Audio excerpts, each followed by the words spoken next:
Hi guys, silipin namin yung aming sili, kung natumba ng bagyo.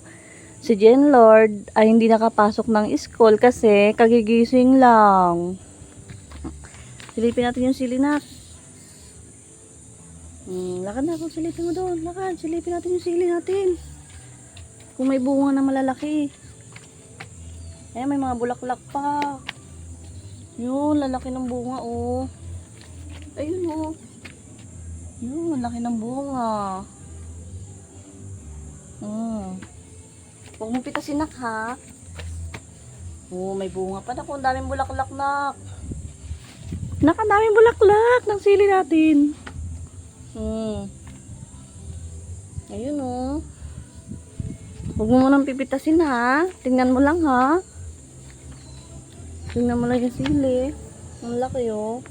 Bell pepper pala siya guys, hindi siya siling haba. Akala ko nakaraan siling haba siya pero bell pepper pala. Kaya nung dami siyang bulaklak. Awa ng Diyos, hindi naman siya na apektuhan ng bagyo. Kagabi kasi sobrang lakas ng hangin. Kaya akala ko lagas-lagas na yung bunga niya. Pero safe naman pala.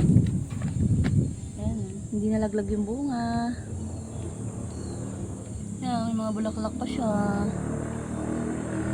Totoo talaga yung kasabihan guys. Kapag may tinanim, may aanihin. Kahit sili lang yan. Malaking bagay dahil napakamahal po ng bell pepper. Minsan nga kapag may paghahaluan ako ng bell pepper, bibili ako 1-2 piraso lang. Napakamahal ng bell pepper dito sa amin guys.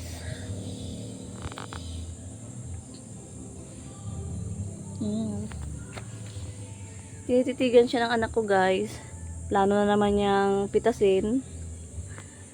Ayun Lord, plano mo naman pitasin no? No? Huwag mong pipitasin yan. Hindi makakatikim si Lolo Mulong kapag pinitas mo. Ha? Huwag mong pipitasin. Ayan o. Sabi mo, bye guys! Thank you for watching!